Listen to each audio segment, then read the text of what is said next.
Hey guys, என்னடா இது ஏதோ ஒரு ரோல் ஷீட் வாங்குறத வீடியோவாக போட்டிருக்காங்கன்னே பார்க்குறீங்க. ஒன்றும் இல்லை, என்னோடய கிச்சனில் இருக்கிற ரெக்கோட அவுட்லுக்காக மாற்றலாம் அப்படின்னு நினச்சேன். நான் அந்த லுக்கை மாற்றுறதுக்கு நிறைய ஐடியாஸ் யோசித்தேன். வார்னிஷ் அடிப்போமா, இல்லை பெயிண்ட் பண்ணுவோமா, எது நல்லா இருக்குமென்று நிறைய தோணியது, நிறைய ஐடியாஸ் வந்தது. ஆனால் எனக்கு மண்டையில் பல்ப் எரிஞ்சு தரணும் இதுதான். இந்த டபுள் டேப் ஸ்டிக்கர் வாங்கி ஓட்டினா லுக்கும் கம்ப்ளீட்டாக இருக்கும், வாட்டர் ப்ரூஃபாகவும் இருக்குமென்று யோசித்தேன்.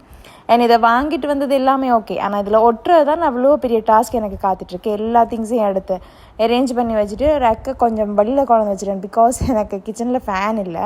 ஸோ ஃபேன் போட்டு ஹால்லே இருந்து செய்வோம்னு ஸ்டார்ட் பண்ணேன். ஸ்டார்டிங் எல்லாமே நல்லா தான் இருந்தது. ஆனால் இதை இழுத்து ஒட்டி ஏர் கேப் கொஞ்சம் இதுக்குள்ளே வர ஆரம்பிச்சிடும். அதெல்லாம் இல்லாமல் நீட்டாக ஒட்டினா தான் அழகாகவும் தெரியும், லுக்கும் கம்ப்ளீட்டாக இருக்கும். ஸோ சோலோவாக செய்கிறது ரொம்பவே கஷ்டமாக இருந்தது. சும்மா இருந்திருக்கலாம், நானே வாயை கொடுத்து வந்து மாட்டணுன்ற மாதிரி. இதை செஞ்சு முடிக்கிறதுக்குள்ளே யப்பா இது போதும் அப்படின்ற மாதிரியே இருந்தது. ஒவ்வொரு ஷேப்பாக பார்த்து கட் பண்ணி எல்லாம் ஒட்டி முடிச்சுட்டு லுக் என்னவோ ரொம்ப அழகாக கம்ப்ளீட்டாக தான் இருந்தது. ஆனால் இது செய்கிறதுக்குள்ள கையெல்லாம் வலி வந்துட்டு ஒரு பாடாகிட்டு எப்படா செஞ்சு முடிப்புன்ற மாதிரியே தோணுட்டு. ஆனால் எந்த ஒரு விஷயத்தையும் செய்யும்போது கொஞ்சம் கஷ்டமாக தான் இருக்கும். ஆனால் செஞ்சு முடிச்சுட்டு பார்க்கும்போது லுக் அவ்வளோ நல்லா இருந்தது, ரொம்பவே கம்ப்ளீட்டாக இருந்தது. நாமளே தனியாக செய்கிறோம்னு சொல்லக்குள்ள அதோட ஃபீல் இன்னும் ரொம்ப நல்லா இருந்தது.